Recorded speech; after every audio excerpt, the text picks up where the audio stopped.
If there were a place in the world where you could store and protect the truth, it might be deep in the Rockies, in a field, on a ranch, in a silo, where an American patriot tells you what keeps him awake at night. Now, here is Medal of Honor recipient Drew Dix and words from the Silo.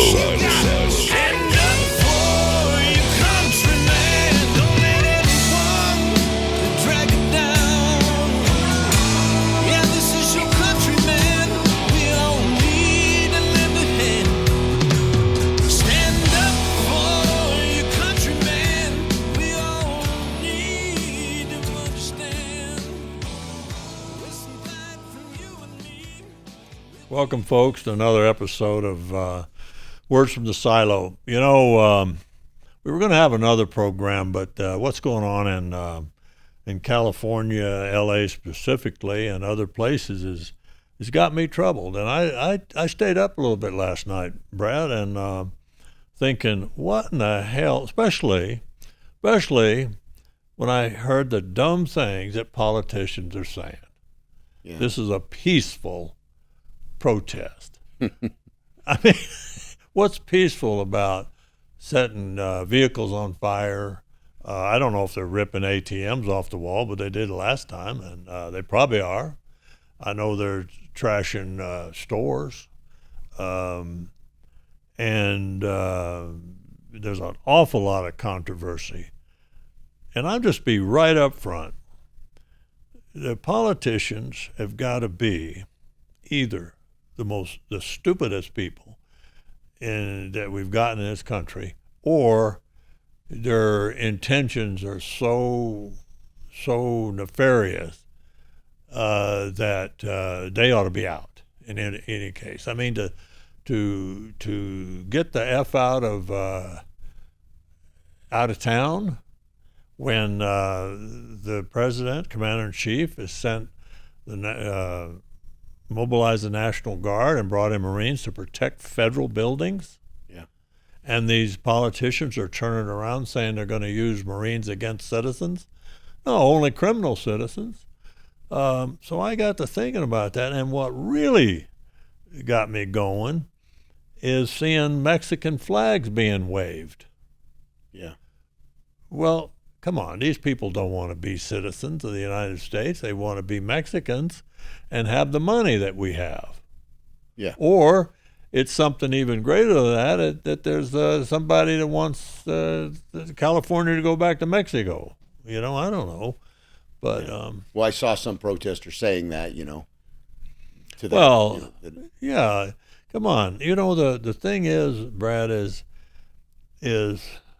whether it's an organized attempt to overthrow the way of life that we have, or it's just fallen into place after 250 years, these pieces come together because, over time, the revolutions in France years ago were all against the rich people or against farmers, or farmers against this. It's just that somebody has something more than you have. But here in the United States, we talked about our culture being changed, and it's almost like there's an element of of our country, our population, that wants to erase all the good that happened and what we did to get us to where we are. And the mission of the Center for American Values is to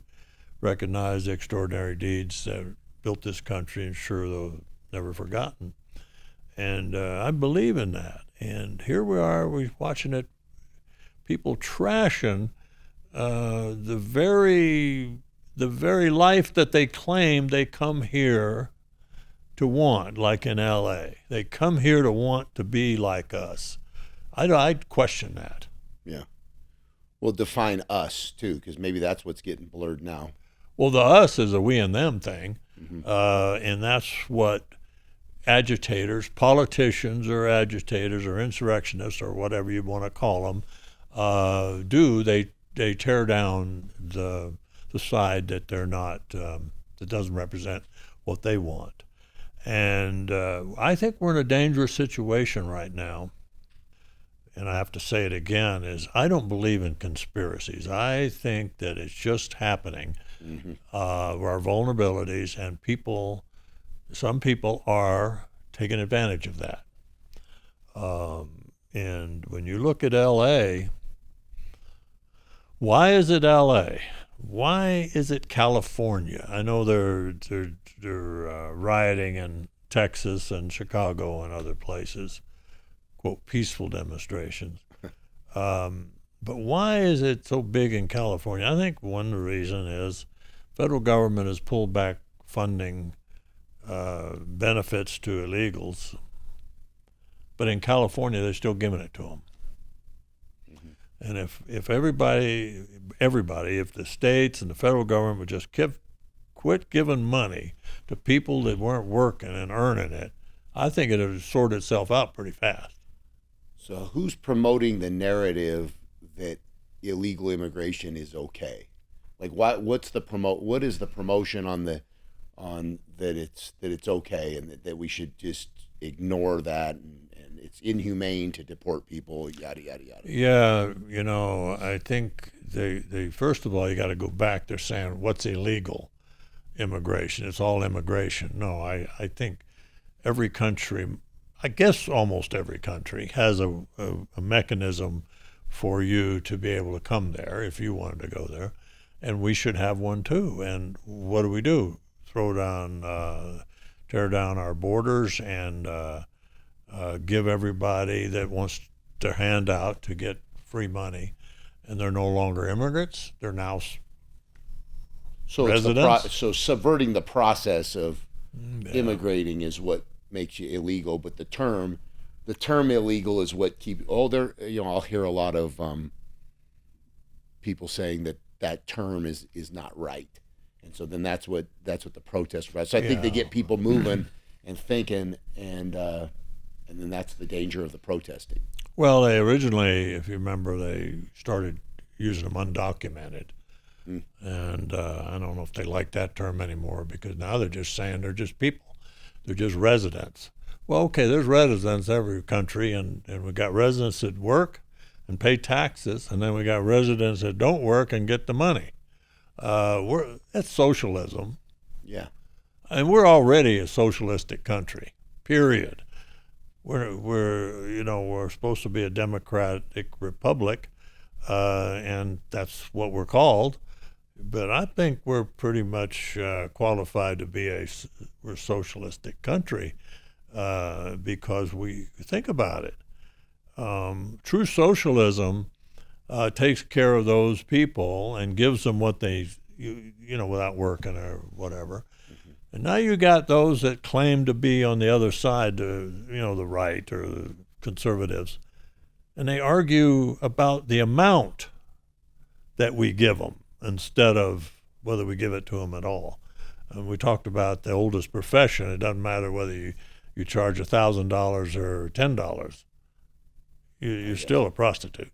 Yeah. And I think we're socialistic. Free education, free health is what people want. Basically, there is free health if you don't have any money. I mean, we were going to do a program on health, and you're familiar with recently about some of those obstacles you go through. Not that we don't have good health; it's just that it's a service, and the doctors, in some cases, are getting indifferent about your personal contribution and your lifestyle. They just look at the numbers. Yeah, absolutely. That's a complicated subject. Yeah. But it doesn't seem right when you look at it at first blush. But there's a lot of things working in the back end of healthcare. But on the handouts and things and the welfare, I'm not sure how you qualify for welfare if you're not a documented citizen, or if you're not, I don't even know how you get it. So how do those handouts work? You're asking me? Yeah, man. I don't know. You know a guy? I remember the day when I was a kid, and the first time I heard but somebody say, "Hey, you can get unemployment," and who says that? Because you can always get a job. Well, I don't know. I mean, obviously they're loose, and when government runs anything, it's loose. I maybe told you the example one time when I was coaching sports at a high school. We had parents that were they had a little side hustle. They were selling the food stamps for 50 cents on the dollar because they had too many. They had too much food. Yeah. Too much, and then they could sell the free food as a business. So that means there's not a lot of good controls over the handouts to begin with. They're giving people even more than they need. Well, I guess we're not drifting away from the L.A. insurrection. We're talking about what's causing it, right? Yeah. I don't believe that it's the lack of or the shut off of these benefits is actually causing it.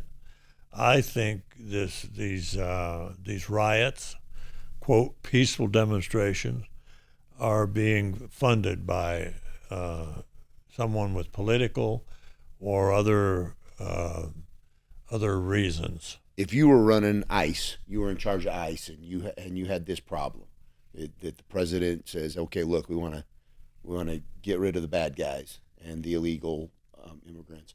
How would you approach it to avoid collateral damage? Because I think what happens is maybe we're deporting some bad people and bad guys and criminals, and then every once in a while someone's grandma gets caught up in the mix, and then people freak out because it was like the nice lady from down the street that happened to be undocumented, that everybody likes, and I'm sure there's examples of that, and then that's the collateral damage that's making people crazy because they look at that one micro example and go, well, how did they deport such and such? She was such a nice lady and doing good things and had a job and et cetera, et cetera. So how would you do it if you were mandated to do it, and how would you decipher between? Yeah, that's a very good question, and I'm not surprised that we're talking about this, because when early on, and even before the election results came in, and Trump was saying he's going to get rid of these people, I didn't know how he's going to do it. Yeah, the absolute bad criminals, I got it. You can find them. I'd probably start with everybody that had all these face tattoos that say MS-13 on it. I'd just get rid of them. Yeah. But there's the legal system doesn't allow that. Yeah. Unfortunately, but when they're not doing anything that I wouldn't do. They're going at it. Tom Homan, he's right on. Kristi Noem, they're right on it. It's a tough job when you're bringing in millions, and you hear every now and then they rounded up 70 or 100. What is that? Yeah. It's never going to get to the bottom of it. So they are doing it kind of finite in a way. Because if millions came in and they only get rid of 60 or 70, you'd think the 60 or 70 are the real bad seeds. I don't think so. I think here's what it is even though ICE is more of a refined, it's still a bureaucracy, and when you give the orders to go round them up, then the folks in the trenches, you can't control everything they do. Yeah. They might say, oh, okay, well, let's just go to this meat packing place and check cards. I wouldn't go to the places of work necessarily. I'd go to where they weren't working. Yeah. And get those people. That's what I do different. I'd also have a better information effort out there. Trump's trying. He's showing pictures of the guys and their rap sheets and stuff like that, and tattoos on their hands and stuff to let people know that these are folks that have allegiance to something else. But it's tough. And I've heard figures as much as 20 million people. Yeah. How are you going to ever get rid of 20 million people? They make more of them quicker than the 20 or 30 or 50 or 100 that you get rid of. But so you pick the cities where they're predominantly hanging out. You know, the MS-13, Tren Aragua, and some of these other gangs, and just go for it. I would throttle back on going to places of business if it's a legitimate business or a school or whatever, just because you run into that issue that develops passion to fight you. And that's what's happening right now. So right now, what's the path to citizenship? So is there, you think there's a fast tracking to, if someone's over here undocumented and maybe doing the right thing, really wants to be here, but maybe they came illegally, is there a path to citizenship for qualified people? And if that doesn't exist, I got to ask why, because maybe not all 20 million are terrible, and they're here and you can't get them all out. So how do you send them all back, or do you work on a path to citizenship and then to wages, et cetera, and taxes and everything else? Yeah, well, the problem is, unfortunately, a path to citizenship would require bipartisan legislation. Okay. And I don't think that's going to happen. So no matter what, if the Democrats come up with this idea, the Republicans will shoot it down. If the Republicans come up with this idea, and they get nothing done. So here's what I do based on where we are right now. First of all, we've already cut off federal aid to non-citizens. I think that's happened. Okay, with that we've got a plan there. I would also, as I already said, is not go to businesses, schools, or wherever where someone is quote in the system some way. Well, I would concentrate on the local law enforcement that are dealing with criminals and help them get them right out of there. Either prosecute them or send them to Salvador prison or just at home, wherever they belong. Then I would go, so this is where it's going to take bipartisanship, is I would go so far as to say that anyone that comes to the United States on a work visa needs the job. They get no benefits. Someone has to have the balls to say that. Or if they're not ball carrying, they're ball bearing, I don't know, to say that. And then put it on the employer to not hire people unless they have this work visa. Okay. Now, it's going to be slow, but there's a way to get that cranked out a little bit. Now, there's people going to object.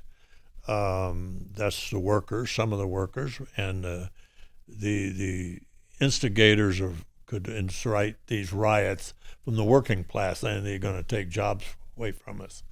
Well, I don't think that's the case. Right now, there's a lot of empty jobs in the country, but you got to start somewhere. You just can't say everybody, 20 million people or whatever it is, we're going to send them out.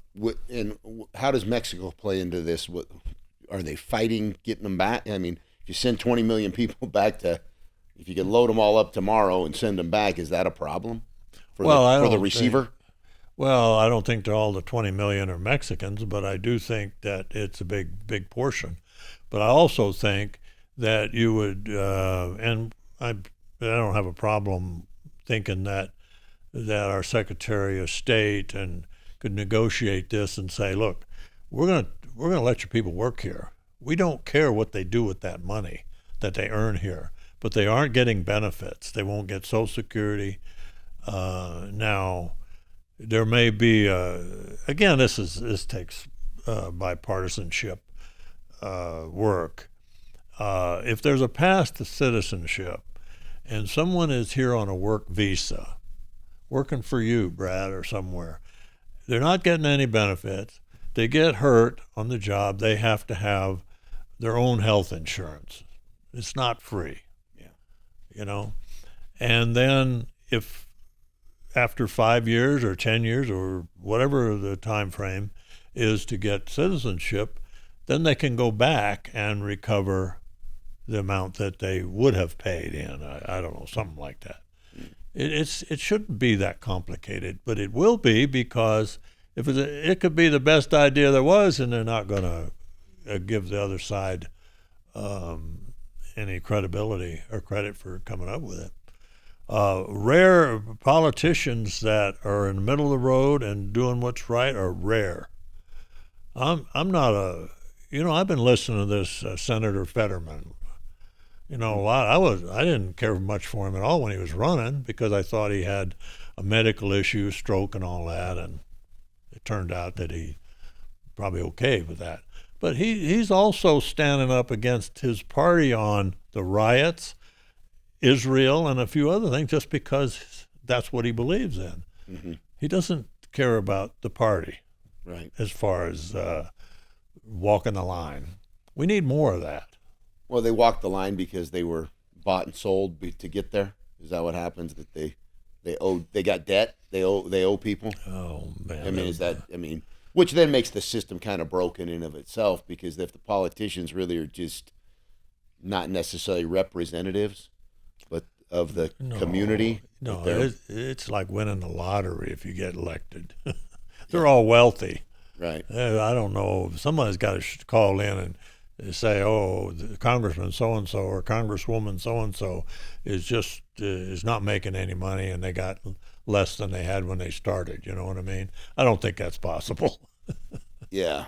I mean, that's kind of what was interesting about Trump, because he didn't need the job, really, Mm-hmm. And of course, I mean, the power is wealth, too. Oh, he's that's what we need. He thrives on the power part. He likes the power. There's no but I want somebody that wants the power too. Yeah. Well, if you run for that job, you want you want the power. Yeah, and if you don't, you're gonna some know nothing congressman or senator is gonna walk all over you. Right. He puts them down. Yeah. Oh yeah. I'm pretty sure, getting back on this L.A. thing, I think we're going to see some lawmakers go to jail. Yeah, maybe. Or kicked out of Congress. They need to. It's so funny, because Trump will say he calls Newsom different words and calls him down, and then he's like, I really like him, but he's really worthless. It's kind of funny. He grew up in the business world dealing with laborers and building buildings and the concrete workers and the whatever, and he talks just like them, what I mean? Yeah. And he's New York, too. They're a little more blunt. Yeah, I mean, he's definitely a different breed as far as what we're used to in politicians, but at least you kind of get some straight talk out of him, even though people like to say that he lies about this or that or the other. But it sounds like straight talk to me. It's straight talk. It's entertaining too. But the getting back to L.A., how many politicians in the last few days, whether they're congressman or woman or the mayor or whatever, so these are peaceful demonstrations. And now the mayor initiated curfew. I mean, curfew's like gun control. Why do they have curfew? Because bad people are going to break curfew, and the only person that's going to go home on the curfew is the guy that's kind of following rules, and so you're penalizing the person that's going to follow the rule, because nobody's going to follow your curfew rules. So curfew's kind of silly, and it's not freedom either. Well, in Vietnam, when I was in that one project, and we were really working in, we worked in the countryside and in the cities, but there was curfew. There's a war zone too. Sure. But they didn't go up and arrest anybody if they're out of curfew. There was curfew during COVID too. You couldn't. But I'm talking about in the war zone, they get their ass blown off. Oh, I got you. Yeah, I mean, if they're out there, they're doing something that they're not supposed to be doing. Oh, I see. Well, that'll make you stay home. That'll make you stay home. If there's another result of being out breaking curfew. Well, look, I look at these demonstrators, right? You got some, mainly the females, some of them, 120 pounds, mouth is bigger than their and then you got some that are just huge. Yeah. They couldn't fight their way out of a paper bag, but they'll go up to a burly policeman and try to push them around. Yeah. You take the gloves off, smack them down, and they'll go home. I saw the greatest clip. Something with the riot. Some guy was going down the line, and those police guys had their shields. They're just standing there thinking, dude, I don't want to be here either. It's what's going on in my head. And then he kind of pushing him, and this guy takes that shield and he goes, boop. That's what needs to happen. It wasn't abusive. He'll probably get in trouble, but he shouldn't. But that's what you got to do. Well, I'm not sure. You can't tolerate stuff like California, but I think in Denver, the police officers are like in Denver. I'm told they're liable for the first $25,000 of a lawsuit personally. Why would you bump somebody in the nose and they got a camera and they'll sue you for $25,000 and you pay it? Because that guy needed to be bumped in the nose. They need to be bumped. He needed to be bumped in the nose. Yeah. And everyone, the thing is, every once in a while somebody needs to get bumped in the nose. You got to sort it out without some videotape telling a different story. But those guys, those people that are deployed and having to mitigate the protest, that's a tough job, because everything's coming against them. I saw military people though against for the protest, I should say. So we've got people. I saw a clip last night. Some military personnel that were pro-protest. Do you know? Somebody asked me that in an interview this morning about what I think should happen to them. I think they ought to be court-martialed. Yeah. First of all, they shouldn't be out demonstrating in a uniform. Yeah. I think there's rules about that anyway. There used to be. I don't know what it is now, but there used to be. And the commander-in-chief gives an order, and the commander-in-chief is the commander-in-chief. He's the chief, number one. And he gives the order. It's a legal order. It's not an illegal order.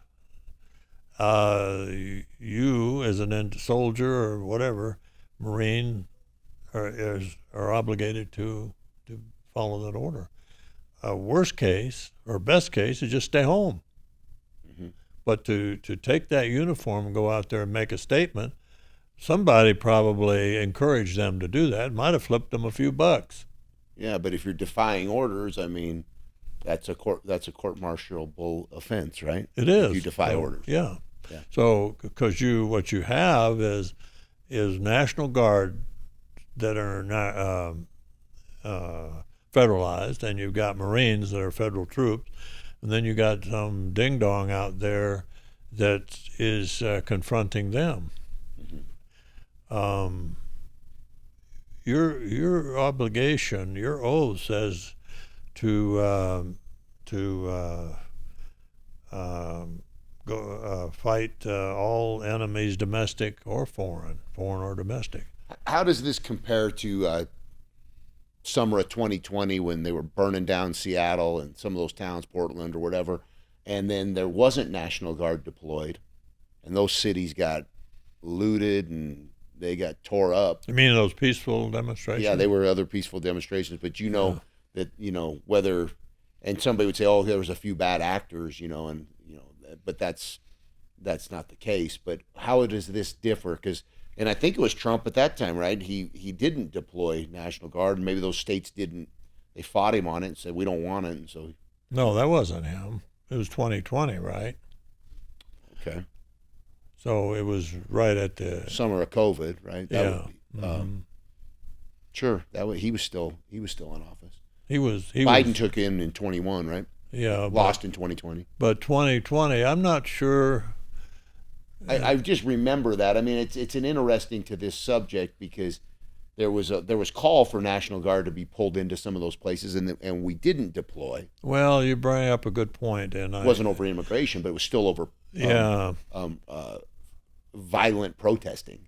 Well, I think Trump on a second term deal realizes where he made a mistake. Sure. And let's say you only are as good as the experience you have.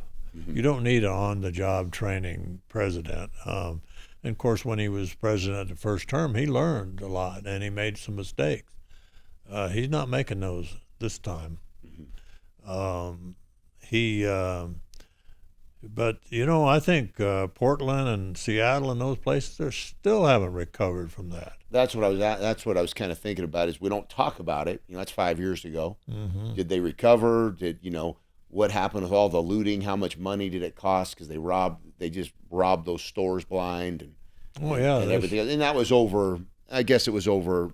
It was during COVID, but it was over George Floyd. Yeah. But it doesn't matter what the protest was about. Just like this is immigration, but it was the use of the National Guard at the time wasn't used.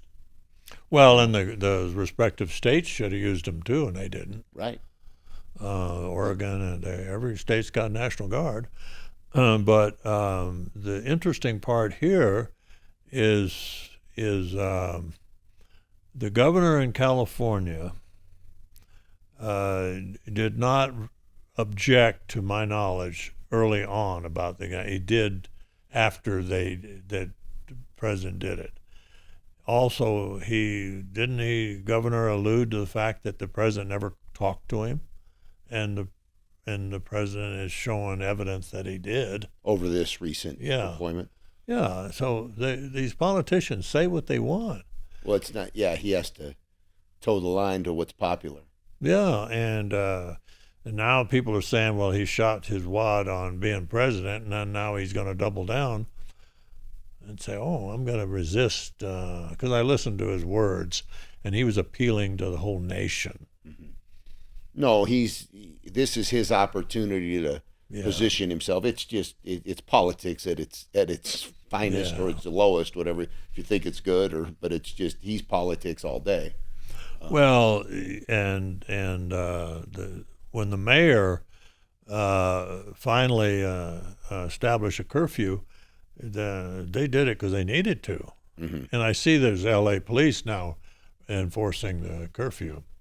But I still can't get over the waving the Mexican flag and their protesting treatment of immigrants. Well, when you talk about flags, I mean, I've talked to you about flags before. It's a symbol. Mm-hmm. And you've said that before. I mean, how important is a flag? I mean, in your mind? Well, see, that's the thing. The people carrying that flag, they probably don't have the same value of that flag as I do. What it means, what it should mean to them, that it shows their allegiance. But I know when you were in Vietnam and crawling down a 10-inch wall, and you saw the enemy flag flying over the provincial chiefs, it's always sat in my mind that the Viet Cong flag was flying over that house that was the enemy flag. And it's not supposed to be there. It wasn't supposed to be there.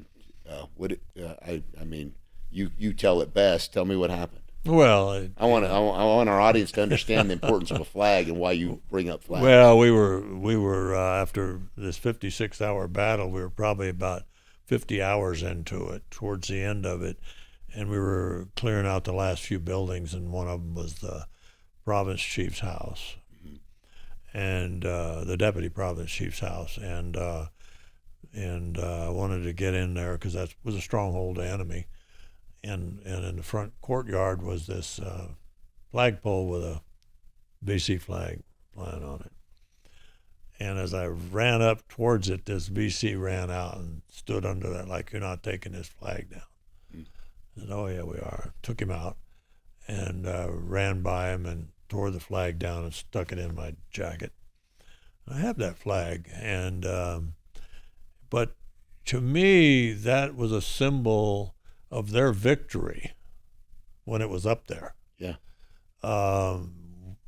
It was easy to take the damn flag down.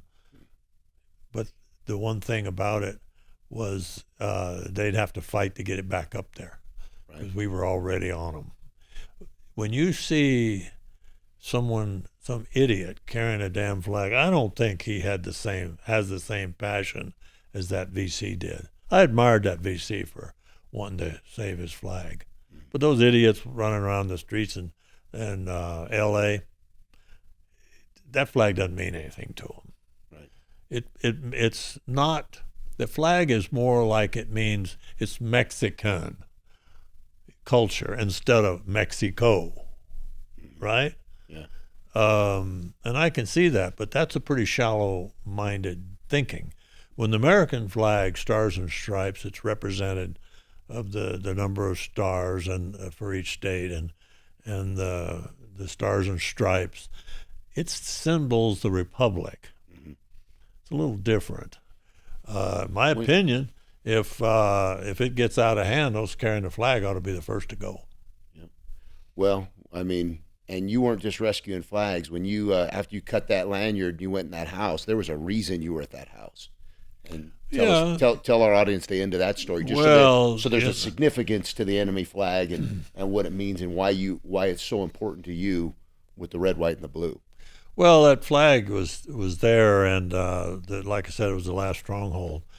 And I was hoping to find evidence of the province chief, acting province chief's wife and children, who, as you might remember, he was demoralized because he thought they were executed or killed, and his bodyguard had been, and maybe he saw it or heard, but when I ran through the courtyard and I looked down, I saw the bodyguard laying there, and he'd been executed there, no doubt, because he had been shot in the back of the head.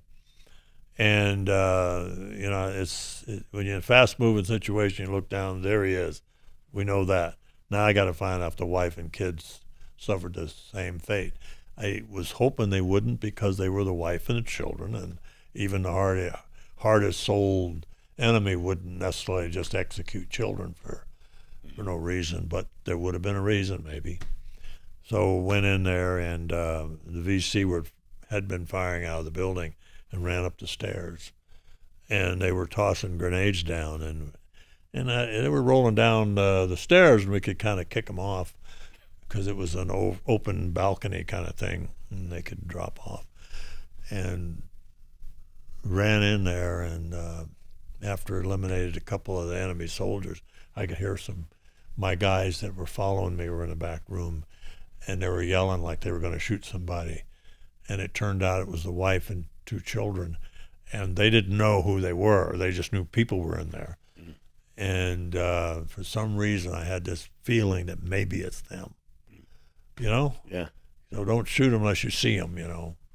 And of course, I wasn't speaking Vietnamese, and they weren't speaking English, but we were communicating. And sure enough, that wife came out, and the 2 little kids hanging close to her on her clothing, and that was towards the end of the battle.